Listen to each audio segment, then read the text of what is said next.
I'm Patricia Karvelas, live from the lands of the Ngunnawal people in Canberra. Welcome to Afternoon Briefing. Labor introduced its tax cuts to Parliament this morning, with the coalition voting against the legislation in the lower house. The coalition has called the policy a hoax and has hinted at an alternative policy to be revealed in the opposition leader's budget reply speech tomorrow evening. Will the government's wedge succeed? I'll ask the Prime Minister live later this hour. The coalition is undecided if it will support the government's proposed changes to non-compete clauses on employment contracts. Labor says it would ban the clauses for 3 million people earning up to $180,000. What does the crossbench think? I'll ask the independent MP Zoe Daniel. And Leonardo DiCaprio has weighed in on the controversial legislation to protect Tasmanian salmon farmers from legal challenges that the government is attempting to rush through the Parliament this week. The American actor has called people to support the campaign to protect the Macquarie Harbour and shut down salmon farms.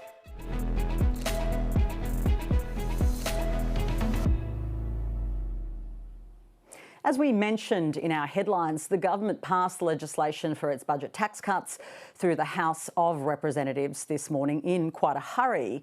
The proposal would cut the taxes of all taxpayers by up to $268 in the first year and $536 after that. And if it's legislated, the coalition would have to legislate to wind them back.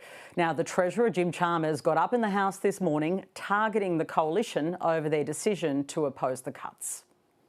The Shadow Treasurer decided, after bleating about lower taxes in the lead up to the budget, when this government is delivering it, they say that they're against it. Mr Speaker, is it any wonder that those opposite are forming an orderly queue to say the Shadow Treasurer is not up to the job of being the Treasurer of this country, Mr Speaker? There is no consistency and no clarity in the coalition's policy positions except for this: their commitment to cut cost of living help for Australians, Mr Speaker. Those opposite want to cut everything except for income taxes. That's their position. Shadow Treasurer Angus Taylor gave his retort, saying the tax cut top-up, as the government is referring to it, is inadequate in addressing the cost of living and decline in living standards. Their answer to all of that, is 70 cents a day in over a year from now. And that's their answer. That is the best. This hopeless Treasurer who simply doesn't understand economics. He's a PhD in spin. He's a PhD in excuse making, Mr Speaker. That's the one thing that he focuses all of his time on, Mr Speaker. The best he has is 70 cents a day in over a year's time. Now, Mr Speaker, the Australian people are smarter than that. They know they have been let down by this Treasurer who is only focused on one job. Actually, no, I tell a lie, Mr Speaker. I tell a lie. He's interested in two jobs. The one he's got and the Prime Minister's job, Mr Speaker. Well, let's bring in one of our regulars, Industry and Science Minister Ed Husic. Ed Husic, hello. Minister, welcome to the program. Thank you. How are you? Definitely, I think, one of the last times we'll speak in this term of Parliament, just by doing the maths. That sounds very ominous. I like to create a sense of tension. That's good drama. I love it. Is there a risk that in offering people a tax cut, which is like $5 a week, they will see it as a bribe and that you're just trying to buy their votes to win the next election? Well, we've developed a responsible budget designed to ease the cost, or help with the cost of living, while also building the country's future. Really important. And in terms of all those cost of living measures that we've brought in through this term of Parliament, they're all designed to be able to contribute and make life easier for people. So it's not just about the tax cuts, as important as they are, and they were really critical as a decision that we made last year, but from cheaper medicine, cheaper childcare, what we're doing in TAFE, how we're helping out in terms of childcare and aged care workers, lifting wages, seeing unemployment drop, and importantly, seeing inflation fall and then seeing interest rates cut for the first time in 4 years after not moving for 12 months. You've got to take that all into context and know that we've been working to get to that point. I noticed you played the comment from Angus Taylor, the Shadow Treasurer, and all I'd say is The coalition complained that not enough's been done while they have voted against the bulk of our cost of living measures. Really important for the viewers to take that into account when you're hearing some of the criticism from the other side of politics. Okay, but one of the Labor lines that I'm hearing is that the coalition wants to cut everything except taxes. Sounds like a good line, unless, of course, they end up cutting taxes more than you do. Well, it's not just a good line, it's a reflection. No, unless they cut taxes more than you do. Of fact, they have said that they will undertake big cuts, but then not had the decency or the courage to tell people before an election where that will go. And they've talked a big game about tax cuts for ages. This is a party that regularly, routinely says it's the party of lower tax and then votes against lowering tax. They've done it repeatedly through this term of Parliament. That is a fact. And so let's see what they will put forward. This is the chance for Peter Dutton tomorrow to actually outline something of a policy. I mean, it's been an empty cupboard for 3 years. But they don't have a plan because they don't care. They don't have policies because they haven't thought about how to deal with it. But if they go further than you and taxpayers get a bigger tax cut, what do you do then? Let's wait and see. I think there's often a lot of hype. They're very good at producing hype. The detail is But that would be a conundrum, wouldn't it? But it's often sadly wanting after the hype has been put by that side of politics. Again, they say they're for lower taxes and have voted against them, and they did it again today. And the reality is, we went to reshape. We took made the big call to reshape the stage 3 tax cuts. We wanted to move the size of the tax cuts for higher income earners, redistribute them better to middle and lower income earners. And what was the response of the coalition? They wanted a snap election to stop those tax cuts. So they haven't really got good form. Let's wait and see what the details are. Well, we don't know the details, that's right. Last time you were on with me, you said that the Trump decision to slap us with tariffs was a dog act. That went rather viral. So what would it be if they slapped more tariffs on us on Liberation Day? Well, I really can't move more beyond what I said and captured I would like to think the way I felt at that point in time, and I still feel the same. I think, I just cannot believe on the basis of fact or friendship that the Trump administration would make the call that they did to us. What is absolutely clear is our country, this government, will speak up for our nation where we believe that we've been given a raw deal, and that will continue. We want to be able to work with other countries. We think it's in our interest to be able to work with other nations, particularly where it's good for the global economy. You heard in the Treasurer's speech last night the predictions that have been made that the global economy will grow at its lowest rate since the 90s.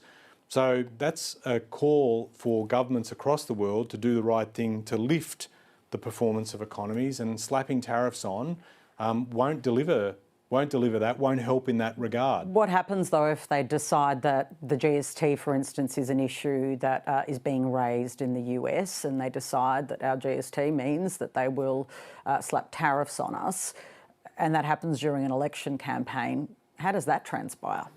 Well, you're asking me to respond to a hypothetical, right? And I just don't think that's the right thing to do at this point in time. Thing that could happen. And the other point I'd make is that we'll continue to work with that administration, we'll continue to make our case to that administration, and we'll see what happens. I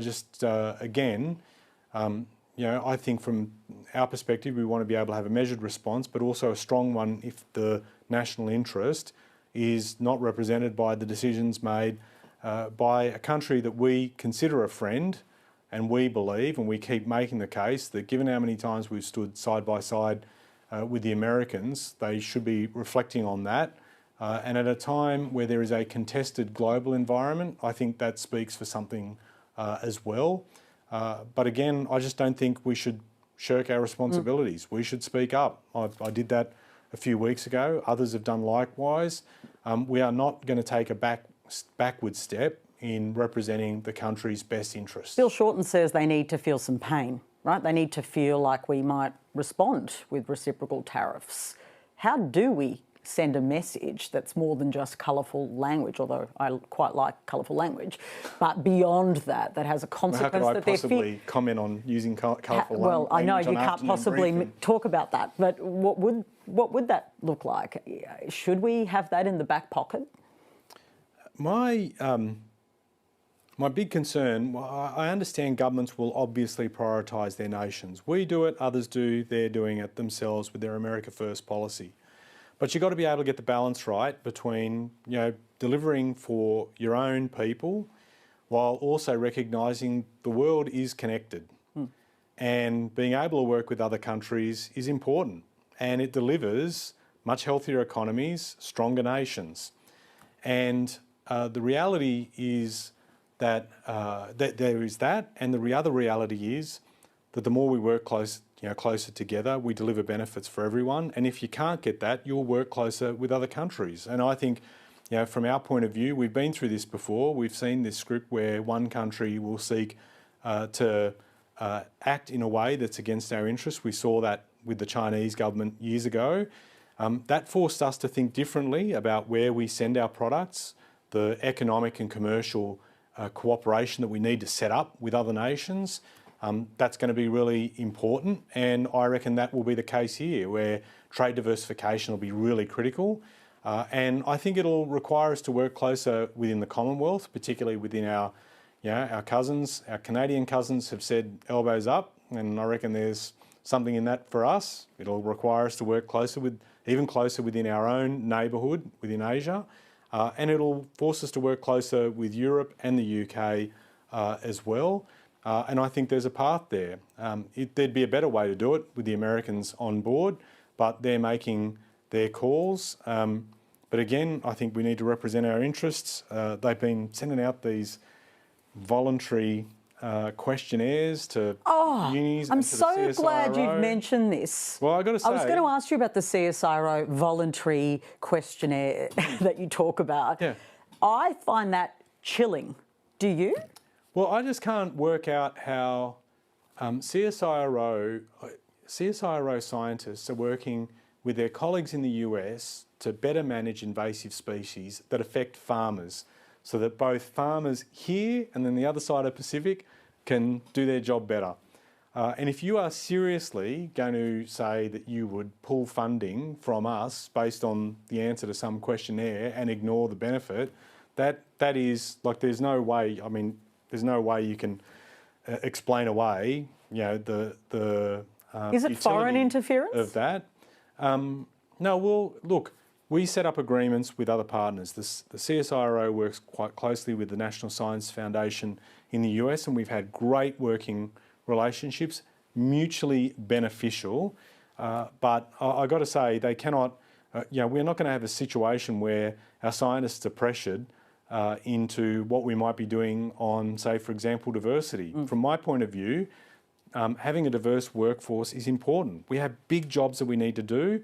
We need to call in talent from all corners of the community.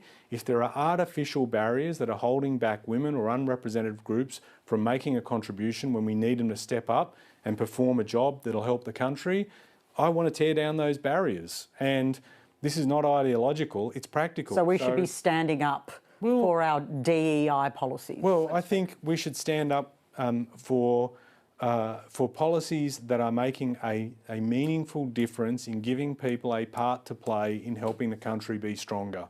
And so, I think it's important to stand up on that, and particularly at a time where we do have skill shortages, where we can get people to step up from Australia, yes, and if there are US scientists that want to come over and sample Australian life, by all means feel free to. It sounds like you're using the Trump administration as a way of helping our, historical brain drain get people here?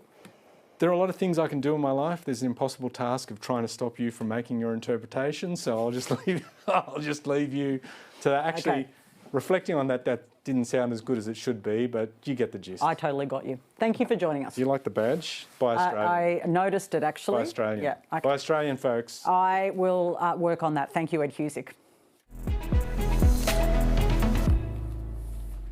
Well, I want to bring in our panel for this afternoon because we've heard from economists galore in the past 24 hours on the federal budget, but ultimately budgets are really a political document, particularly those handed down on the eve of an election campaign. To pick apart some of the electoral calculus of this week, let's bring in two former advisors to Prime Ministers on both sides of politics. Sean Kelly is a columnist and worked for Julia Gillard and Kevin Rudd, and Andrew Carswell, who advised Scott Morrison. Welcome to both of you.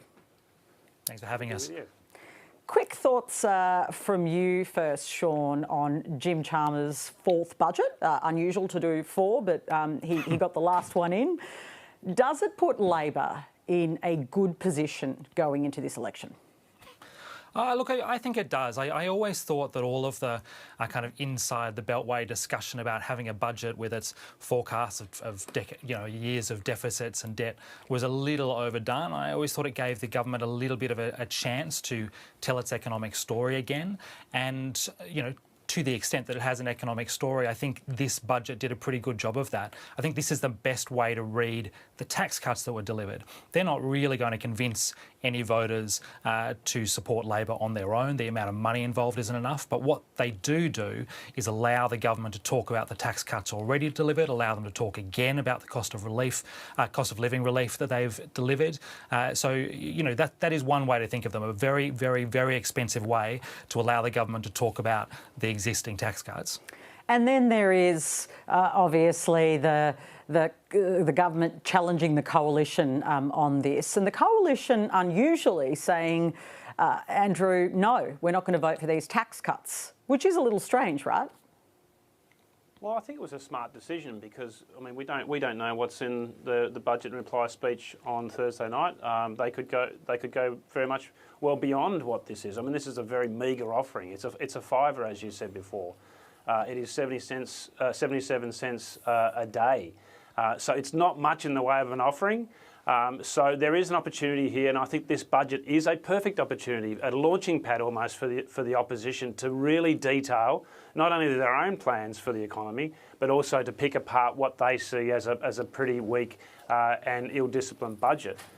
So I think you will see some potential tinkering with the tax system. It won't be the giveaway that you see Labor doing yesterday. It will be something potentially more substantial, potentially something more systemic. And you'll see some things on housing as well, and you'll also see some things on gas as well. So they're covering three important areas, three areas that the punters are really focused on. That is disposable income, energy prices and housing. That's a really interesting analysis. Sean, I want to throw that back to you because Labor has now established a scenario, a wedge, where the coalition has voted against these tax cuts. So does that mean they have to provide bigger tax cuts? How does that work? Look, it's a really good question. I think Andrew is right, by the way. I think it was quite a smart thing to do. I think there could have very easily been a situation where political debate was consumed for 2 days over the question of whether or not the coalition were going to back in the government's tax cuts, which was just 2 complete days of talking about the government's tax cuts with pressure on the opposition. I think this way the opposition's actually pretty cleverly managed to shift the discussion immediately to the question of how Labor has dealt with inflation over the last couple of years and whether a tax cut of this size really cuts it. So what does the coalition do in this situation? Well, yeah, I think they could well offer larger tax cuts. They have the opportunity to kind of do a reverse of what Labor did to the coalition stage 3 tax cuts here. That is, take the amount of money that Labor is spending but target it more directly at people at the lower end of the income scale, which the coalition has been attempting to move towards the last couple of years, moving towards that pitch that they are the party for working class Australians. So I think that would be really interesting if it happened. It would really complicate the debate as it stands. And then you also have a bit of a sense of the coalition foreshadowing something on immigration.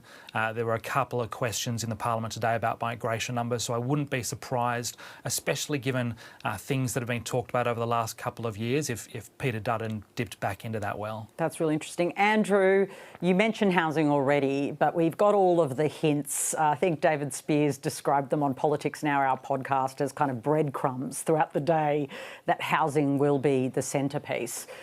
But housing is actually very difficult to really turn around, unless you do, I can't even imagine, quite radical things.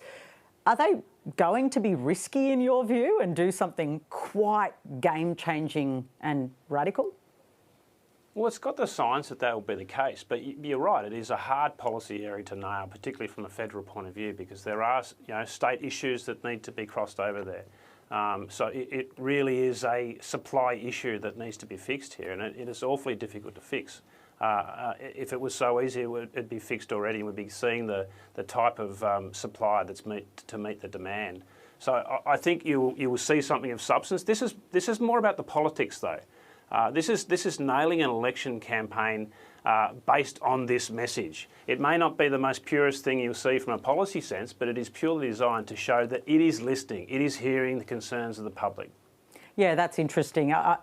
Sean, not the most purist. I don't know if anyone's really pure on the eve of an election. That's, of course, an issue, though, if you're talking about structural change. And we haven't seen, well, we'll see what the opposition offers tomorrow night, but this isn't really much structural change that the government's offered, right? Look, zooming out, and you say that you've had a bunch of economists on already, and I'm sure every one of them has made this point. There wasn't a lot of structural change in this budget. We've seen even less structural change offered from the coalition over the last few years. This is clearly the problem with the budget as it stands. We clearly have a taxation, spending versus revenue issue. The government promised a lot of difficult conversations early in the term. It hasn't really got to any of those difficult conversations. I think in its defence, the inflationary environment, as we saw with the difficult conversation it attempted around the Indigenous voice to Parliament, made it very difficult to have significant discussions about reform. It's now asking us to trust that it will do more in a second term, that it has been a tough few years. So obviously the government's asking for a bit of show of faith in asking voters to vote for it. I think at this point, the coalition is asking for a greater show of faith because it's been so unclear about what it's offering, and every time it offers something, it tends to kind of backtrack. Sir Angus Taylor talking about public servants seeming to offer another position on that this week. So I'm really interested to see, firstly, whether Peter Dutton offers something significant on Thursday. Secondly, whether the coalition sticks very clearly to it. And thirdly, whether the numbers are really specific, because at the moment we've got a lot of vibe, and that's not worthless. It can be politically quite potent. But I'm interested to see whether the political discussion moves towards that kind of nuts and bolts direction. Yeah, that's interesting. Just final word from you, Andrew. Usually budgets, politics is an expectations game as much as anything else, and you try and manage expectations. But in an unusual way, in my view, from my many years of watching these things, the coalition is in some ways setting expectations high. They're setting expectations high on their reply tomorrow night. They're setting expectations high that they could get rid of a Labor government in one term. Could that come back to bite them? Certainly a couple of weeks ago, I think there was a little bit too much hubris in the party, and I think that, they've had a difficult couple of weeks, a few missteps, a few mistakes, some grumbling from the backbench as well. So there's been an outbreak of ill discipline, which I think is advantageous for the coalition. Better that happens now. Better that those expectations are settled down now than in the midst of a campaign where actually people are watching. So they've got to get the balance right between offering what they can to the public, but also showing that they can actually win. And you can't go an election campaign telling your troops that you're not going to win. You need to get the confidence up. You need to get the donors to dip into their pockets. So there needs to be some expectation set, but also it needs to be tempered. Really, how they're going. Really, I just think this week is going to be quite pivotal when we look at history in some ways. Let's see how it plays out, of course. Thank you to both of you. Thank you. Well, for some crossbench reaction to the federal budget, let's bring in independent MP for Goldstein, Zoe Daniel. Hello. Hello. Did I pronounce it right this time? Yes. Thank goodness. It's quite contentious if you get it wrong, and I don't want to upset the viewers I have in your electorate. Yes. So I'm glad we've settled that. The government's rushing through its tax cuts. Looks like a bit of a political exercise, but it also will force the coalition to have to repeal them. What do you think of this tactic?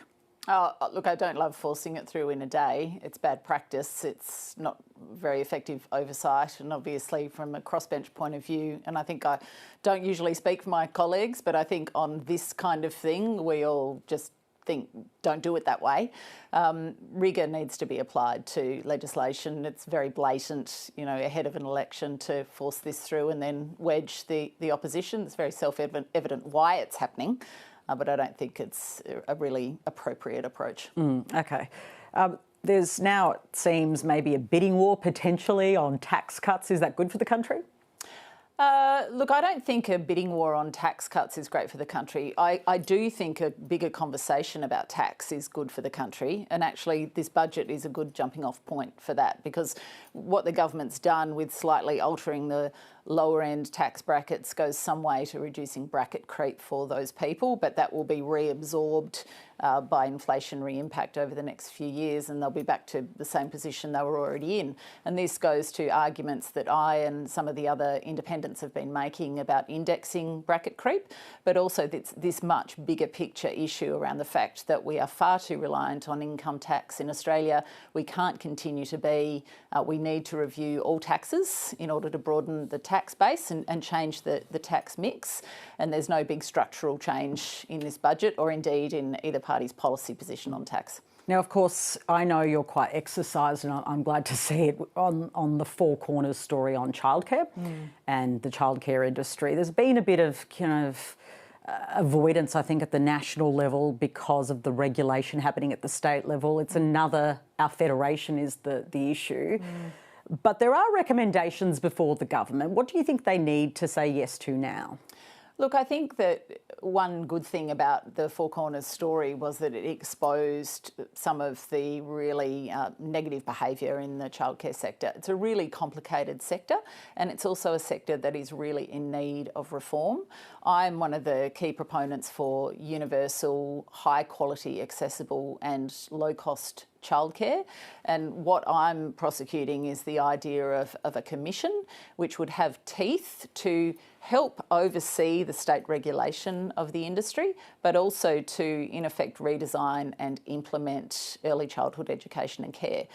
Good for kids, good for families, good for women, good for the economy, but a massive change, possibly the biggest structural change since Medicare, but something that I and many others think would be of huge benefit to the country. So it allows us to step into that conversation, which is positive. And of course, safety of our children has to be central to that. Another issue I know you've been looking at is the instant asset write-off. It was a big theme of question time.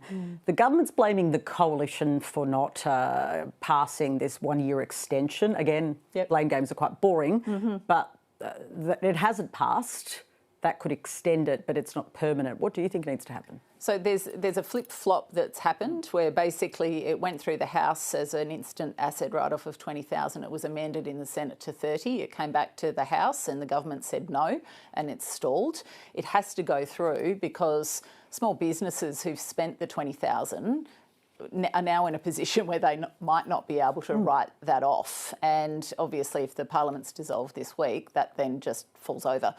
So there's been a real push from the crossbench today to get this through, hoping it will go through House and Senate in order that people can make that claim. That's really interesting. I've got the Prime Minister on next. I can see him at the door, actually. I just waved at him. So just tell people how this sausage is made. What should he do? What could he do? On that, on the instant asset write-off, make a deal with the crossbench in the Senate. Pretty sure it can go through the House. The government's got the numbers. So put it through at the original $20,000 if that's what they want to do. That's what people have probably spent. And then, David Pocock and Jackie Lambie and the others are ready to put it through the Senate and in the guillotine tonight. And then small business that needs certainty on this will have it, because I can tell you small businesses in my electorate are very close to the wire. They're in survival mode and they don't need this uncertainty. Zoe Daniel, thank you. Thank you.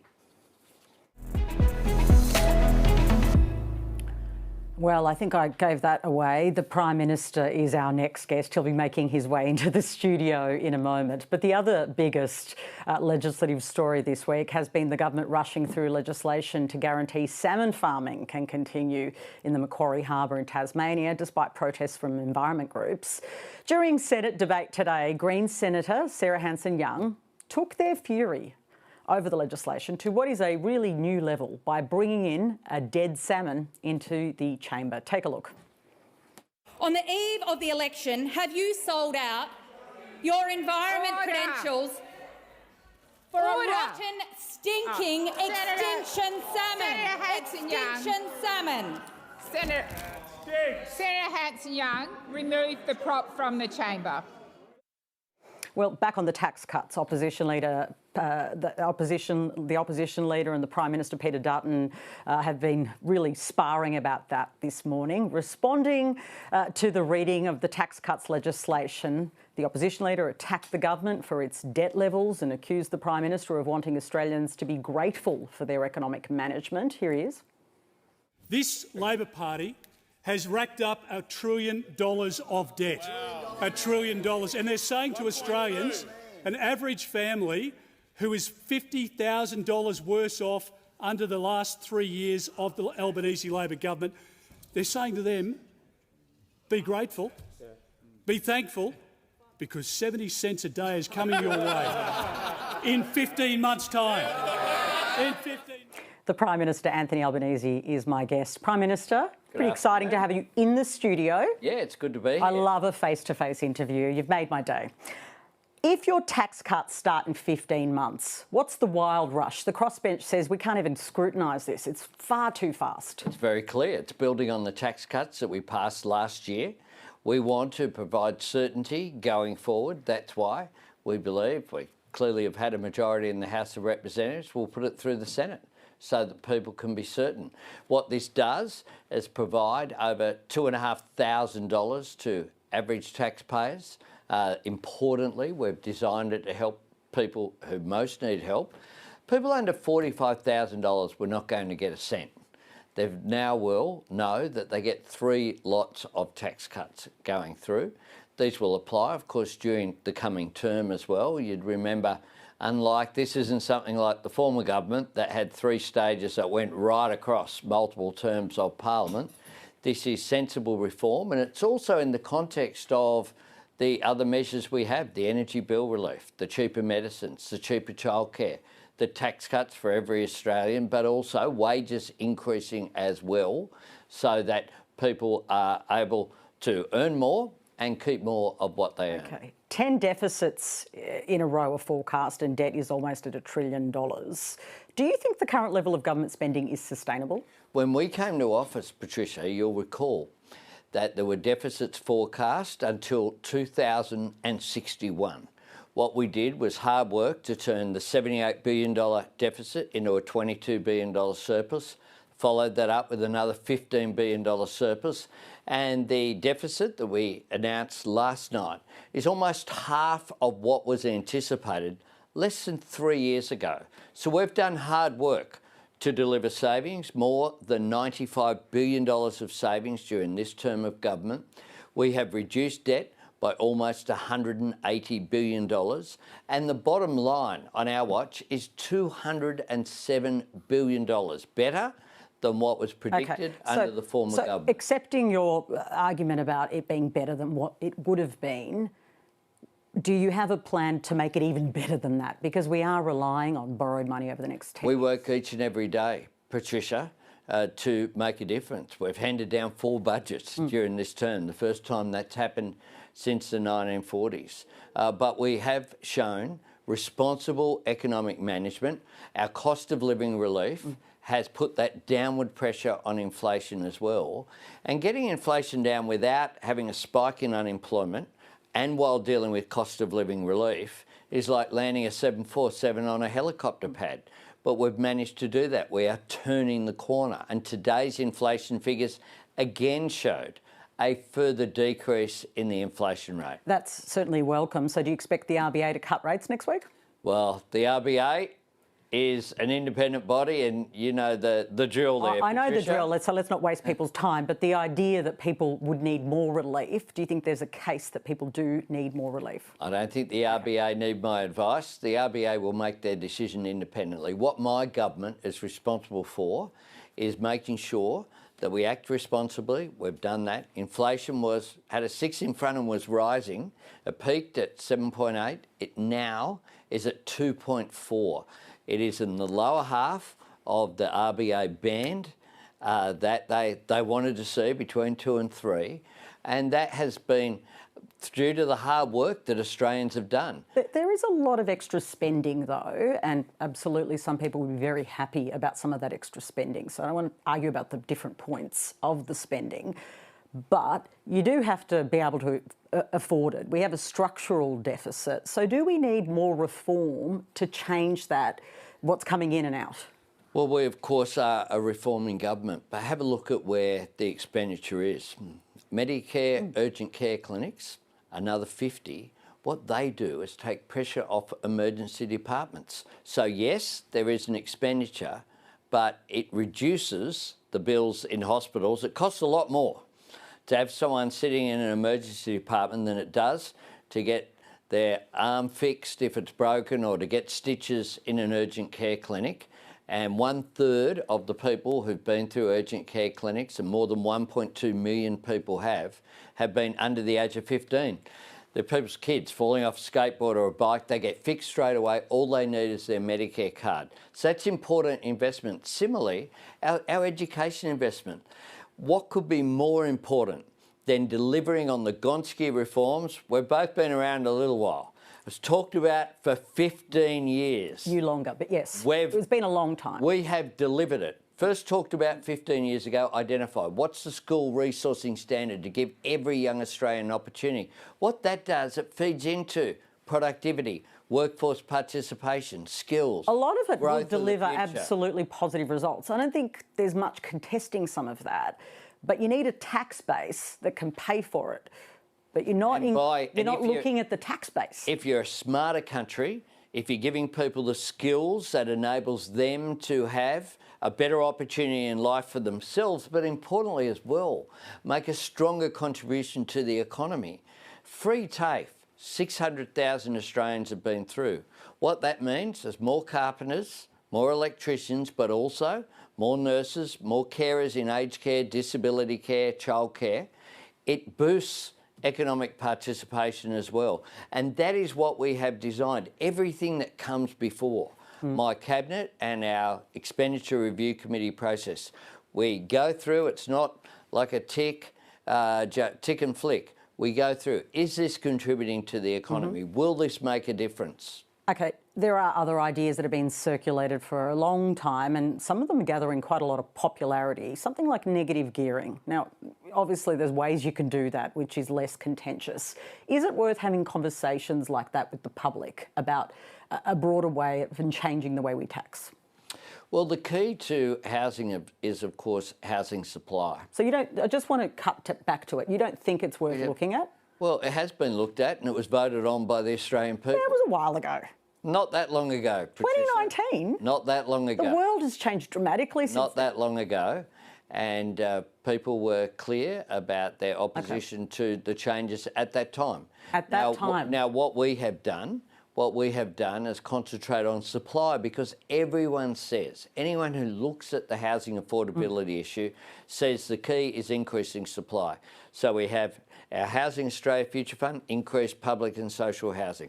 We have Build to Rent scheme, increased private rentals. And we have our Help to Buy scheme, increased home ownership. So across the board, this is a comprehensive plan, $33 billion. Peter Dutton says that he wants to return the dream of home ownership to Australians. Do you want to return the dream of home ownership to Australians? Absolutely, I do. And that's why we have our Help to Buy scheme. That's why we reformed it immediately. It looks like the dream's far off, though. It's tough. There's no question about that. But that's why we need to increase supply. That's why our Help to Buy scheme is a really innovative way that we know is effective. It works in Western Australia, it works in New Zealand, it's worked in other countries as well. And that is the idea of shared equity, shared ownership, in order to get people into the market so that they don't need a big deposit, and so that when they're in a stronger position down the track, they can buy back the government's share, or at the end of the process, the government gets its share back. So governments have actually made money out of this scheme as well as benefiting people into home ownership. I want to talk about a couple of other issues. You've been trying to get Donald Trump on the phone. Are you getting any closer? Look, we're working with the US administration. It's not something where you're texting each other, how about a chat? What we're doing is... So you're not on Signal, for instance? I hear that's a hot place to be in the US. Well, what we are doing is engaging through officials and through the representations that we're making, strongly putting Australia's case. Do you expect to speak to Donald Trump before the election? The important fact is what I'm looking for is an outcome, and what happens between leaders is that when things are sorted out by officials, then leaders have discussions. Right. How about the other way around? Talking to work it out? Yeah, that's not the way that international diplomacy works, Patricia. I definitely don't talk to world leaders, apart from you. You are a world leader. So, if you are re-elected, will your first trip be to Washington to build a relationship with Donald Trump? Look, I have discussed with the President going to the United States, and I expect that certainly will be very early on in the term. Okay, so that will be one of your first international trips? Sure, absolutely. Okay. And I've also invited the President to Australia. Right. You want him to come to Australia? Of course. When? Well, that's a matter for him. He didn't come during his first term as President, but American presidents will always be welcome here, as are other international visitors. It would be rather contentious, though. Do you accept that? Well, we will likely to host the Quad meeting next year, and that will see the Quad leaders, United States, Japan and India, visit Australia. Okay. I'm sure you've seen the story. I've made a little joke about it, but it may have gone over people's heads because it was a bad joke. But okay. The self-declared before I know what the joke is. I think it's important to just own it. But Signal and defence secrets being shared with a journalist, that's rather disturbing. I'm sure you've seen the story. It was huge yesterday. Does that worry you, given we're a Five Eyes member, that we share information, they get information, and that's how loose they are with this sort of... Well, it obviously isn't desirable, and I'm sure they regard that the same. They're a bit loose, though, with information, aren't they? Mistakes happen from time to time. The important thing is when something like that happens, that you identify how it happened and put in place measures to make sure it doesn't happen again. The US takes security seriously, and I'm sure they will respond appropriately. The instant asset write-off, lots of people are talking about it. It was a big issue, of course, in question time. Are you on the cusp of a deal with the Senate? Tell me more. Well, we're on a... Who are you talking to? Oh, we're talking to the usual people. Who's being the most open to trying to get this through? Oh, Katie Gallagher looks after those Senate arrangements. What had happened was that amendments were carried to the legislation. There wasn't a majority for the instant asset write-off as it stands to just continue. That's what we wanted to see. We've been waiting for month after month after month. One of the issues that happens in the Senate is that they often have held up our legislation for a long time. If they agree to pass it, then they'll get to do that tonight. And my understanding is that that is looking very positive. Okay, so you think you can get it through tonight? That is looking very positive. I know what way we're voting, yes, but we have 25 votes out of 76, Patricia. So we always need other people to vote for our legislation, and we're hoping that that happens, along with a whole range of other legislation, including, most importantly, of course, the tax cuts that Peter Dutton and the Coalition voted against today, having argued against the tax cuts that we put in place last year, said there should be an election on the basis of it a year ago, and it seems that Peter Dutton and the Coalition want to cut everything, health, education. The only thing they don't want to cut is your taxes. How about if they cut taxes more than you have? Then you can't say that, right? Well, they've said that the economy can't support tax cuts. They've been out there very clearly saying that.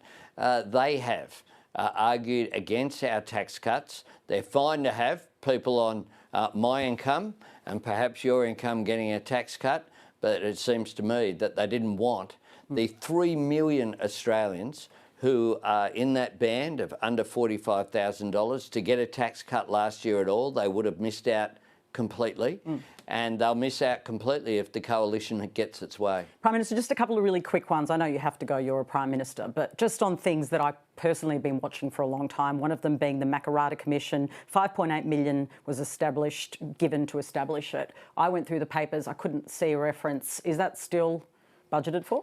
Oh, look, what we're doing is working through the issues of closing the gap in a practical way. So have you redirected the money to the Closing the Gap stuff? We're working through a range of Indigenous issues, including Indigenous housing. We have such a significant investment in remote housing. I'm just going to ask politely and clearly. Have you redirected the money to other stuff? Well, what we are doing is making sure that we prioritise economic advancement and economic empowerment, and we've made that very clear. Okay, so no, a Makarrata Commission won't happen next term? No, well, we've made it very clear that our priority is happen. economic empowerment. Fair enough.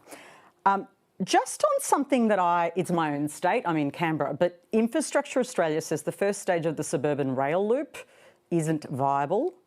So should there be no public money from the Commonwealth that goes to it? Well, you're verbling them there. Well, they're verbling them. You're verbling them. They have indeed approved the granting of the $2.2 billion that we committed to the suburban rail loop. That has been forwarded to Victoria for all the early works to continue. We have additional investment. We've allocated in this budget to Victorian infrastructure, including now the $7 billion that we have for the airport rail link, as well as a range of road projects and rail projects. Okay. Final question. Today, the Treasurer was asked, I thought, a great question from one of my colleagues about dental on Medicare. And he said he had an open mind. Obviously, you have to pay for it. But you're running for Prime Minister again. I know you haven't put this out as a policy. But would that be a legacy thing for you? I mean, you are someone who grew up, as we know your story, very poor, so you understand. Sure, I went to the dental hospital so did I. At Central Railway. So did I. And those of us who went to the dental hospital know what that was like. Sure. So would that be a passion for you?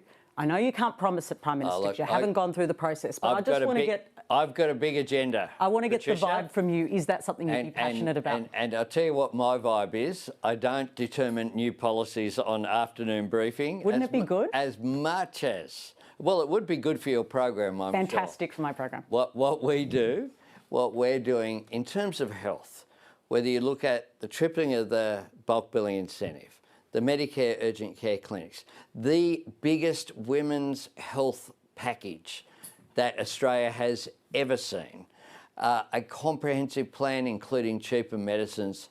I think we're doing a fair bit in the health space, and it stands in stark contrast to my opponent, who of course ripped the guts out of Medicare, took $50 billion from hospitals, tried to introduce a GP tax, tried to introduce a payment you would have had to have made every time you enter an emergency department, and introduced legislation not to decrease the cost of medicines, but to increase the cost of medicines, which is why he can't be taken seriously when he says he won't cut, because if you've got to pay $600 billion for nuclear reactors, the cuts have to come from somewhere. And in his own words, if you want to see what someone will do, look at past performance. He ripped the guts out of Medicare last time. This is what he will do again if he has the opportunity. Prime Minister, I'm glad we bonded over the dental hospital, a few other things too. It's been a good interview. Thank you. Thanks very much, Patricia. Well, for a reprieve from some of the wall-to-wall budget coverage, let's bring in my regular Big Tech panel, national technology reporter Angela Vuapier and Capital Brief's James Hennessy. Welcome. Hi, PK. Good to be here. So big tech companies sent a letter to the US administration asking it to punish Australia over digital trade barriers last week. What are they angry about? Well, they're not a huge fan of the government's plan to try and get the companies back to the bargaining table with organisations such as the ABC, but other news orgs as well, to get them to essentially compensate news orgs for the content that they put online. People might remember the big news blackout and Facebook blackout of, gosh, which year was it now? But anyway, so it's been described as a tech tax. The government says, look, this is really more of a levy. We're not intending to collect actual revenue here. Nevertheless, it has made the list, this sort of submission that all these tech companies, the biggest in the world, made to the Trump administration saying, hey, here's what you should be watching out for. It is worth mentioning, though, that Australia was one of many countries on that list. It wasn't singled out. It was towards the top of the list, but there are other much more straightforward and heavy-hitting digital services taxes around the country that are a bigger concern for those companies than what Australia is proposing here. Yeah, that's interesting. So, James, they can't exactly respond with tariffs in the digital space, but this is a big sticking, this is very controversial now, increasingly, all of this. How do you think it's going to play out? Well, it's kind of interesting. So obviously this comes in the context of a lot of different companies and a lot of different industries in the US lobbying the US trade representative on reciprocal tariffs, and basically airing out a range of grievances over a number of different industries. Australia's been targeted on other fronts as well, American wine growers, American cattle farmers, Hollywood studios. There are a lot of industries that have complaints about Australia, both small and large. And basically what they're doing is they're taking these long-run grievances they have over various things and hoping that if the US government decides to impose reciprocal tariffs on Australia, that these things will be on the table to lift them. So, these are complaints they've had for a long time, but they finally have an administration who seems willing to wield the power of the US state and US trade policy to get these wins. So, it is a bit opportunistic. As Ange flagged, a lot of this stuff, it's not at the top of the list of concerns that tech companies, for example, have. They're more concerned about Europe. But what Australia has always been is a bit of a laboratory for policy. So they're afraid that if Australia gets a tech levy over the line to pay news publishers, what if Canada follows? What if the EU follows? What if a range of other countries follow? So I think they're just hoping that at some point, there's going to be a deal done to lift Australia's tariffs, and this might be on the table. And we know how close Musk is to the administration. Well, he's not even close to the administration. He seems to be a key member, unelected, but like a key member. How about the other big tech companies? How much do they have Trump's ear? It's almost all wall-to-wall stories about Musk, but Trump obviously has contact with all of the tech bros, so to speak. Yeah, I think first buddy was the terminology that he sort of grabbed onto between the election and inauguration. But yeah, you're right. There are other tech founders, CEOs who we talk about a lot less, but are incredibly influential. Or potentially. I mean, you never quite know, and that's, I think, what's so troubling about this relationship is you have seen this coziness, but it's very hard to say exactly what kind of influence they might be having and what kind of contact they might be having with the president. We've seen, Mark Zuckerberg, the Meta CEO, Jeff Bezos, the Amazon CEO. There are some really notable examples of heavy hitters who have changed their tune in public. And look, that's, some people have characterised it as bending the knee or, just saying what they were thinking all along. On the other hand is the other possibility. And so maybe they're seeking to curry favour there. What comes back is, I think the proof's in the pudding. You can see a lot of changes in the US posture when it comes to big tech, particularly around regulation, changes at the regulators, stepping back from some of those big prosecutions against those companies. You know, that's all that really matters at the end of the day, isn't it? That you can see that they're getting what they want. Now, there's been another big story, James, this week. Gene testing company 23andMe, I think I've got that right, has filed for bankruptcy this week, announcing it will sell all of its assets. That means people's data? Is that what happens? It's very unusual. It is quite unusual, yeah. So the story here is that 23andMe, which is a company that I suppose some viewers may be familiar with, they were part of the sort of craze of consumer genetic testing. You know, you get a tube, you spit in it, you mail it to California. They do a genetic profile of you, tell you about your ancestry, and it was basically a viral phenomenon for a little while. The company was formed back in 2006, but one thing they learned pretty quickly is that they had built out this infrastructure for genetic testing, but they didn't really have a business model to go along with it. You paid a few $100. You know, as I said, you would get your spit tested. They would tell you that you're 4% Scandinavian or whatever, and then you weren't really going to be a repeat customer again. They tried to essentially monetize that by essentially selling that genetic data anonymised to pharmaceutical companies to develop new drugs.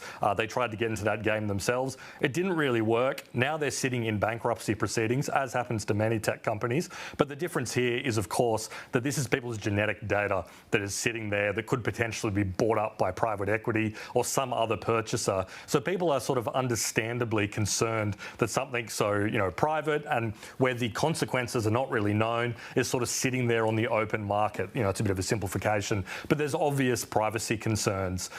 So people can go onto the 23andMe now and go through their processes to remove their data. But as you know, when a company's kind of going through bankruptcy proceedings, things are a little bit up in the air. So it may be too late to do that stuff. But we'll just have to see how this particular story plays out. There's another story I just want to get you on, Ange, before we say goodbye for the afternoon briefing this afternoon. Another story about the usage of police drones. New York City Police have dramatically expanded their use of drones by billing them as first responders, and that, of course, is raising privacy issues as well. This is apparently something we're actually doing here that I don't know how many people would know about. Yeah, it's a bit of a different story here in Australia, but this story caught my eye and I started looking into it.